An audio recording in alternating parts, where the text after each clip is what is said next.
Yo, what's up everyone? My name is Zenitsu, and we're back with another Digimon video. So today is going to be another episode in, I guess, this new series I'm forming called Underrated But Awesome Decks in Digimon. So this isn't going to be like a full extensive breakdown on a individual deck, but probably a light, rough breakdown on a couple of different decks that I think are still kind of fun and unique to play in the Digimon card game, especially in this current environment. So, without further ado, before we get into the actual meat and potatoes of the video, if you're already enjoying this type of content and you want to see more, you already know what to do with the social media doobly-doo thing, and to leave that like and subscribe, and don't forget to hit that notification bell so you can stay up to date when I go live or upload next. With that out of the way, let's go over the decks that are going to be in today's video.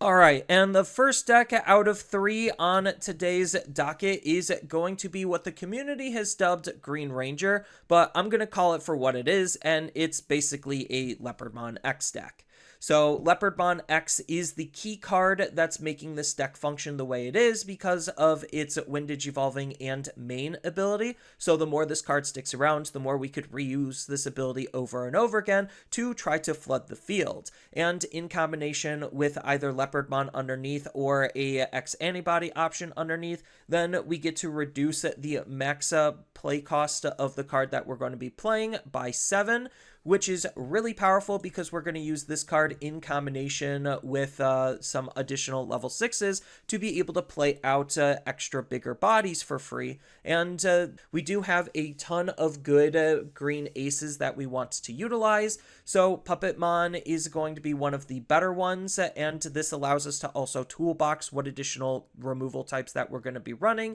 because Puppetmon de-digivolves and bottom decks something. Then we have Cherubimon, which plays out an additional body, which helps with the swarm strat on top of minusing DP. And then it's not an ace, but it could be replaced with an ace in case you don't have the budget for it. But Medieval Gallantmon not only reduces his own play cost, which does combo with Leopardmon, but the fact that he also gets to suspend and delete something is really, really good. Then on top of all of that, we're going to be running a little bit of DNA action to actually take full advantage of the additional bodies we're playing out, which is where Chaosmon Volderarm comes in as one of the best level 7 DNAs that we could possibly run, being a pseudo floodgate while being a big powerful threat in of himself, and Partition just is extra deadly, so that way we could spit out an ace and then kind of just ace the opponent again if they don't have any way to source strip or de-digivolve our Digimon. Then, on top of all of that, when it comes to additional DNAs, because we do have swarm potential on the lower levels, that's kind of where Chimeramon comes into play, just being a hyper-generically good level 5 Digimon that could help us get into additional level 6s when we swarm with our lower levels. And the deck is going to run a little bit of the play engine to be able to facilitate trying to keep our tempo as efficient as possible, which is where the Palmon is going to be coming from because it can force the opponent to lose 2 memory. We have ways to suspend the opponent's Digimon. We have a little bit of protection, and then we just have a ton of tools to either help with the overall tempo and efficiency of the deck, like a little bit of Digisorption and being able to play out additional bodies for cheap, or being able to help play out our Tamer and reduce our Digivolution costs. Then on top of all of that, we're going to be running a little bit of Floodgate action to try to hose on the opponent. So that's where all of these different green floodgates are coming in, whether it's going to be blocking the opponent from gaining memory, stopping the opponent from reducing their Digivolution costs, or stopping the opponent from playing out their Digimon. We do have to keep in mind that Pamumon can hurt us, but if we already did everything and then end in a Pamumon, then it really doesn't necessarily matter. And then we're just running Lotmon for a little bit of additional punch factor because we can take advantage of a wide field and utilize Alliance. Then when it comes to kind of just the rest of the deck, Mimi for our Tamer, which is going to be probably the best generic green memory setter in the entire game still, and she's really good at helping the overall swarm strat because she could help turbo out our raising area, especially without the need of Ukomon. Then we're just going to be running a very hyper classic option suite because we're a stack-based deck and there's no real reason not to. So Hidden Potential Discover is just for more tempo, because we don't care about suspending our own Digimon because we have abilities that trigger when we do, mostly off of our egg. But we're also going to be running Green Scramble to help us save on some additional memory. Then we're going to be playing some Memory Boost, a little bit of training action, and X Antibody Protoform. So you could kind of see where a lot of these synergies are lining up to be able to make this deck a very powerful deck when everything lines up. And that's part of the fun, is just seeing all of these cascading abilities just lead into big and impressive board states.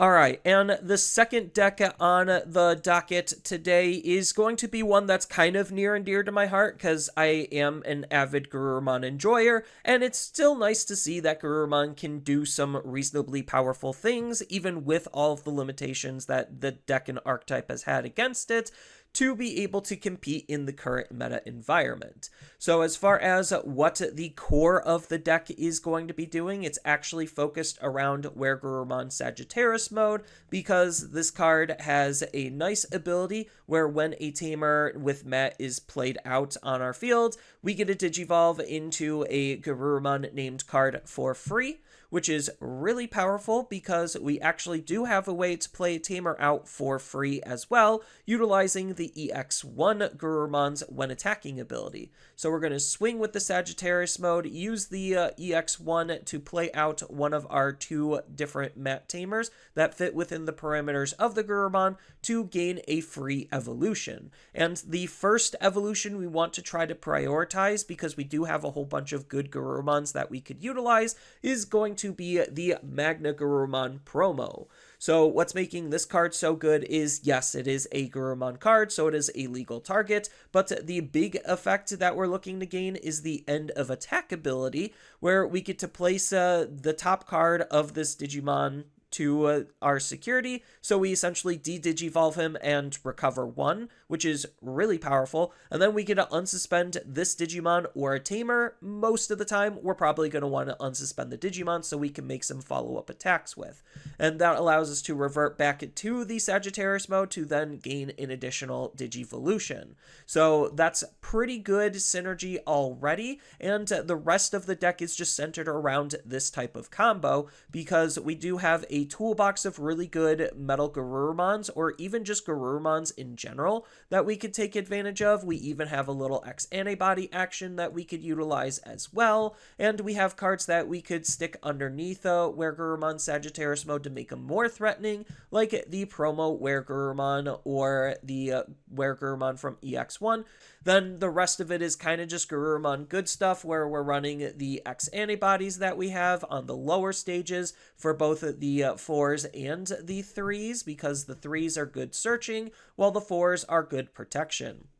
Then when it comes to the off Garurumon, it could kind of just be whatever you want. I'm just utilizing the EX9 for jamming, and that's also why I'm using EX9 Gabumon is for jamming as well. So I have consistency on the jamming ability, since we don't have easy or cheap ways of having jamming, and we don't have great ways of gaining extra DP, and we don't want to rely on our protection to be able to save us when we want to do that against the opponent rather than against their security. Then we do have lots of ways to be able to draw cards with Wanyamon and the EX1 WereGarurumon, so that way we could constantly have a good steady flow of cards in our hand, on top of the fact that because we are a stack-based deck, we're just going to be running the ever so classic combo suite of Scramble plus Memory Boost plus Training. So you're going to see that a lot in any stack-based deck because you're borderline forced to run them. Then as some good alternative top ends just to close out games, why not just have Omnimon for game just be a thing? And the fact that it's an X antibody also helps as well, on top of the fact that we actually do have a bond that we could run and a bond ace. So we do have some funny bond plays that we can make, especially utilizing the mat to try to help close out the game, and some X antibody options just to try to help with our X antibody formed Digimon. So there's just a lot that's going on in terms of the moving parts and pieces and additional moving parts and pieces in order to make all of this deck function. But hopefully the core gives you a good enough idea to come up with some various different ways and different Garurumons that you could utilize to further customize the deck to fit what you're doing. But at the end of the day, it's still just trying to attack as many times as possible and hit as hard as possible, being as close to an OTK deck as it can be. Alright, and now on to the last deck for this video, and that's going to be the Cyber Sleuth deck. So this is arguably one of the more interesting decks because there's a lot that's going on in it. I mean, obviously with a lot of the other decks, there's still a lot to learn from there, but this has a little bit of an extra step because of the homage that it's paying to the video games and trying to make a video game mechanic work inside of the card game. And they found a pretty decent formula all the way back in EX5 with how Lightfang and Nightclaw was doing it, where the idea was you're going to be digivolving your Digimon to then de-digivolve the Digimon and then re-digivolve the Digimon and make sure that re-digivolution is going to not only just be cheaper but better. So this deck is doing exactly that, where you're going to have a card that's enabling the de-digivolving, except like with Lightfang and Nightclaw, it's not actually de-digivolving, it's just taking the topmost stack and shoving it to the bottom, and then you're going to be gaining some abilities for doing so and some benefits, and your cards, when you re-digivolve, are also going to be a little bit stronger because, yes, it does see the fact that it is the same level as something else in the stack, so you gain max capabilities off of this card, whereas the first time around you're only going to be getting about half value. So that's going to make a lot of your other cards even more potent and more effective, and we have a couple of different cards that we could try to utilize to toolbox what abilities we want and need. It does take a little bit of setup in order to make the re-digivolution free, but when we get it all set up and get the engine going, then it's going to be a very potent engine, being able to get into various different top ends, depending on the situations that we want. And we do have a lot of really decent setup cards with some abilities to be able to help play out our tamers, both on the level 4 and on the level 5. And the level 5 also can interact with off-brand tamers, which are still sort of on-brand because this deck is, similarly to Lightfang and Nightclaw, still utilizing some of those cards, and because they're sharing that mechanical identity, we still want to use some of their tools, especially since some of the new Nightfang/Nightclaw cards are also going to be CS traded. I guess more specifically, the Nightclaw cards are going to be CS traded when it comes to the new batch, and we could take full advantage of that to do exactly what they were doing all the way back in EX5, just with a different coat of paint, because we're still going to try to go into some hyper generic top end cards to be very effective at what we want them to do. So obviously when it comes to some of the off-brand cards, Invizimon is really good because it could digivolve off of Rise or Cressy for how this deck is built, and this is a really good toolbox card because of the de-digivolve mechanic and alternative removal type, on top of the fact that it's also going to want to hide in our security when we attack, so that way he's essentially de-digivolving himself, which means we could then go into another level 6 and be able to utilize that level 6 again. So the cool thing with Invizimon is he's doing it before the combat actually happens, so the best one to digivolve him with is Cressy because that has jamming, and then we could kind of just do whatever we want from there. Again, we're just playing around with the idea of digivolving up, using an effect to de-digivolve ourselves, and then re-digivolving up and trying to make that effective as well. So when it comes to the other off-branded card, I'm going to be utilizing Leopardmon X Antibody because it can digivolve on both Rise and Cressy, similarly to why Invizimon is in the deck, and this is probably just one of the most potent top-end cards because all we need to do is just run a little X Antibody option to be able to enable it and make it a very potent card. Plus, with the fact that we could potentially digivolve mid-attack with the old X Antibody, makes it really strong. If you wanted to, you could also use use Protoform, it really doesn't matter. I just like having an X antibody in order to make Gallantmon super effective, and the old one also is kind of like a little security threat because it also can take away some memory, so it acts as a good anti-tempo tool. But speaking of tempo tools, even though this is a stack-based deck and it can't play the monocolor tempo tools, it still has its own on-brand CS-related tempo tools, and we're trying not to run too many outside cards of the CS category, so that way